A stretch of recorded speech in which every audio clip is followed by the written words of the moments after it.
क्या हो अगर जंगली जानवर इंसानों के सबसे वफादार दोस्त बन जाए। कुछ ऐसी ही कहानी है अल्मा और दो जानवरों की जो एक आइलैंड पर शुरू हुई। कहानी की शुरुआत एक चिड़ियाघर से होती है जहाँ कुछ शिकारी एक शेर के बच्चे को चुपचाप चुरा लेते हैं। वो उसे एक पिंजरे में बंद करके हवाई जहाज से लेके जा रहे होते हैं। अब हम मिलते हैं एक 25 साल की लड़की अल्मा से जिसे पियानो बजाना बहुत पसंद है और वो एक पियानिस्ट बनना चाहती है। उसे जानवरों से भी बेहद लगाव है। एक दिन वो एक आइलैंड घूमने निकलती है जो असल में उसके दादाजी का था। कई साल पहले उन्होंने अल्मा को गोद लिया था। उनकी मौत के बाद अब ये आइलैंड अल्मा की विरासत बन चुका है। जब अल्मा वहाँ पहुँचती है तो उसके अंकल जो उसका स्वागत करते हैं। वो एक खूबसूरत से घर में ठहरती है और तय करती है कि रात वहीं रुकेगी। रात को वो अपने दादाजी की पुरानी वीडियो देखती है और देखते देखते भावुक हो जाती है। एक वीडियो में उसके दादाजी बताते हैं कि एक मादा भेड़िया जिसका नाम स्नो है कई साल पहले ना जाने कहां से इस आइलैंड पर आ गई और धीरे धीरे दोनों में गहरी दोस्ती हो गई। उन्होंने अल्मा से कहा कि वो भी स्नो को ढूंढकर उससे दोस्ती करने की कोशिश करे। उसी रात तूफान के बीच वो प्लेन जिसमें शेर का बच्चा था इसी आइलैंड पर क्रैश हो जाता है। आवाज सुनकर अल्मा डर जाती है और बाहर देखने जाती है लेकिन कुछ दिखाई नहीं देता। अगली सुबह दो लोग चार्ल्स और एली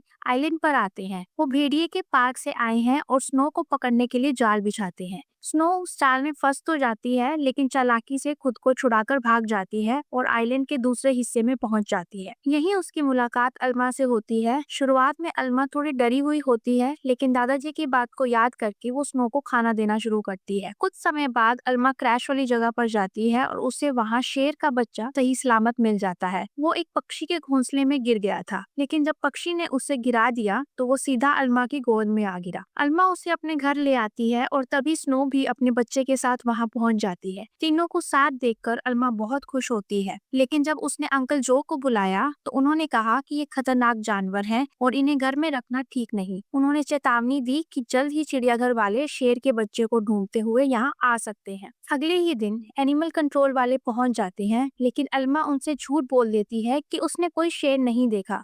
घर लौटने पर वो देखती है कि स्नो शेर के बच्चे को भी अपने बच्चे के साथ दूध पिला रही है। यह देखकर अल्मा की आंखें भर आती हैं और अब दोनों बच्चों के बीच धीरे धीरे दोस्ती हो जाती है। अल्मा ने भेड़िए के बच्चे को जैक का नाम दिया और शेर के बच्चे को ड्रीमर कहा। समय बीतता है और दोनों बच्चे बड़े होने लगते हैं। अल्मा उन्हें आइलैंड पर घुमाने ले जाती है, खेलती है और पियानो की प्रैक्टिस करती रहती है। लेकिन जब एक दिन वो ऑडिशन देने जाती है उसी दौरान भेड़िए पार्क वाले फिर से आइलैंड पर आते हैं और इस बार स्नो को पकड़कर ले जाते हैं। जब अल्मा वापस लौटती है तो घर बिखरा होता है। दोनों बच्चे भूख से परेशान होकर चीजें इधर उधर कर चुके होते हैं। स्नो को ढूंढने में नाकाम अल्मा को अब खुद बच्चों का ध्यान रखना होता है और इसीलिए उसे अपनी पियानिस्ट की नौकरी भी छोड़नी पड़ती है। एक दिन फिर से अंकल जो आइलैंड पर आते हैं। वो देखते हैं कि अल्मा अब भी जानवरों को अपने साथ रखे हुए है तो गुस्से में आकर कहते हैं कि इन्हें अब चिड़ियाघर भेज देना चाहिए। लेकिन अल्मा उन्हें समझाती है कि ये उसके दादाजी की आखिरी इच्छा थी कि वो जानवरों के साथ रहे। अंकल जो उसकी बात को समझ लेते हैं और उसे गले लगा लेते हैं। पूरा समय अल्मा जानवरों का ख्याल रखने में बिताती है। एक साल गुजर जाता है और अब जैक और ड्रीमर बड़े हो चुके होते हैं और साथ ही उनका व्यवहार भी बदल जाता है। कभी कभी वे अल्मा की बात नहीं मानते, खाना खाने में भी मनमानी करते हैं। एक दिन एक माँ बेटी उस आइलैंड पर घूमने आते हैं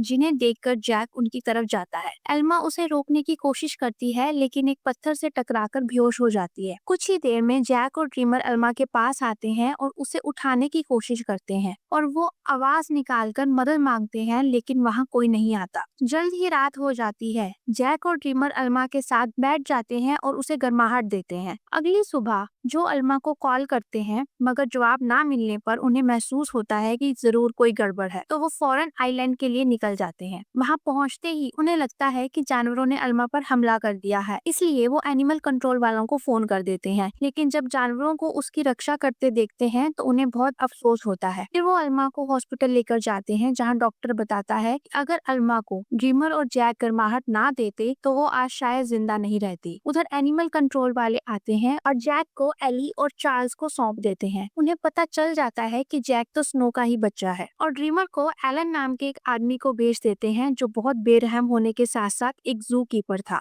और जानवरों पर बहुत अत्याचार करता था। लेकिन उसका बेटा राफा अपने बाप से बिल्कुल उल्टा था और जानवरों से बहुत प्यार करता था। जल्द ही उसकी ड्रीमर से दोस्ती हो जाती है, लेकिन कुछ ही दिनों में ड्रीमर को सर्कस की तैयारी करवाते हैं, जिस वजह से उसे काफी नशीली दवाइयां देते हैं। राफा समझ जाता है कि ड्रीमर परेशान है, इसलिए अक्सर वो ड्रीमर को शांत करने के लिए जाता है। अब अल्मा को होश आ जाता है और होश में आते ही वो जैक और ड्रीमर के बारे में पूछती है। अंकल जो उसे सब सच बता देते हैं और हॉस्पिटल से डिस्चार्ज होते ही वो एनिमल कंट्रोल के ऑफिस पहुंच जाती है, जहां उसे उनके बारे में पता चलता है। जिसके बाद उसे बहुत गुस्सा आता है और वो ऑफिसर को भला बुरा कहने लगती है। कुछ टाइम बाद एल्मा एली को कॉल करती है और एली बताता है कि जैक बहुत खुश है और उसने अपने काफी दोस्त भी बना लिए हैं। अब एल्मा को ड्रीमर की परेशानी होने लगती है। वो ड्रीमर का पता लगाने के लिए काफी सर्कस में जाती है, मगर कुछ भी हाथ नहीं लगता। अब ड्रीमर स्टार लॉयन बन जाता है और एलिन को उसकी वजह से काफी प्रॉफिट होना शुरू हो जाता है। एक दिन ड्रीमर का सर्कस ग्रुप जैक के पार्क के पास से निकल रहा था। जैक ड्रीमर की खुशबू से उसे पहचान लेता है और पिंजरे से बाहर निकल जाता है। एली ये सब कैमरे में देखता है। उसे समझ आता है कि जैक जरूर कुछ ढूंढने के लिए बाहर गया होगा। जैक बहुत चालाकी से ड्रीमर को भी छुड़वा लेता है। एलिन को ड्रीमर के भागने का पता चलता है तो वो अपनी बंदूक निकाल लेता है। उधर एली एल्मा को कॉल करता है और उसे पता चलता है कि जैक उसके पास नहीं आया, लेकिन शायद ड्रीमर के पास गया होगा। तो वो समझ जाता है कि दोनों साथ हैं। शहर में अलर्ट जारी हो जाता है। एली एल्मा के आइलैंड पर जाता है और मिलकर दोनों को ढूंढने की बात करता है और एल्मा को बताता है कि जैक के कॉलर पर ट्रैकर लगा हुआ है। अब दोनों मिलकर जैक और ड्रीमर को ढूंढने निकलते हैं। जैक और ड्रीमर एल्मा के आइलैंड की तरफ ही आ रहे होते हैं। रास्ते में उन्हें भूख लगती है और वो एक दुकान में घुस जाते हैं। लोग उन्हें खुला देखकर बहुत डर जाते हैं और पुलिस की तरफ से शूट एट साइट का ऑर्डर जारी हो जाता है। दोनों जानवर अब जंगल में चले जाते हैं, जहाँ राफा और एलिन आ जाते हैं और ड्रीमर को बेहोश करने वाली बंदूक से शूट करते हैं। लेकिन जैक बीच में आ जाता है और ड्रीमर को बचा लेता है। इसी बीच गोली जैक को लग जाती है, जिसकी वजह से वो बेहोश हो जाता है और ड्रीमर को भागने का मौका मिल जाता है। राफा जैक को नशा हटाने वाली गोली दे देता है और उसका ट्रैकर भी हटा देता है। फिर राफा और उसका बाप एक बार में जाते हैं, जहाँ एल्मा और एली भी आते हैं और ट्रैकर के बारे में पूछते हैं, जिस पर एलिन कहता है कि उनके पास कोई ट्रैकर नहीं है। लेकिन राफा समझदारी दिखाते हुए बाथरूम जाने का बहाना बनाता है और एल्मा और एली को सब बता देता है और उनकी मदद के लिए उन्हें जंगल में भी लेकर जाता है। जंगल में उन्हें ड्रीमर मिल जाता है और जैक के पास ले जाता है, लेकिन वहाँ पुलिस आ जाती है। इतने में एल्मा उन्हें एक सीक्रेट रास्ते से निकाल देती है, लेकिन पुलिस वहाँ भी आ जाती है। पुलिस का ध्यान भटकाने के लिए ड्रीमर फिर से जंगल में चला जाता है, जिसे देखकर एल्मा की आंखों में आंसू आ जाते हैं। अब एल्मा और जैक को आइलैंड पर जाने के लिए एक नदी पार करनी होती है और वो नदी पार करते वक्त एल्मा को गोलियों की आवाज आती है, जिससे उसे लगता है कि ड्रीमर मर गया। एल्मा आइलैंड पर आकर बहुत रोती है, लेकिन तभी ड्रीमर झाड़ियों के बीच में से निकलकर आ जाता है। एल्मा बहुत खुश हो जाती है। वहाँ पर जो और एली भी होते हैं और वो भी बहुत खुश होते हैं। अब एल्मा अपना परिवार पूरा होने की वजह से पार्टी रखती है और वहाँ पियानो बजाती है और लास्ट में सबको उनकी कहानी बताती है और सबके दिल भर आते हैं। के बाद ये मूवी खत्म हो जाती है इस सीख के साथ कि प्यार और विश्वास किसी जंगल को भी घर बना सकते हैं। आपको ये कहानी कैसी लगी कमेंट में जरूर बताइएगा। मिलते हैं नेक्स्ट वीडियो में, तब तक के लिए टेक केयर।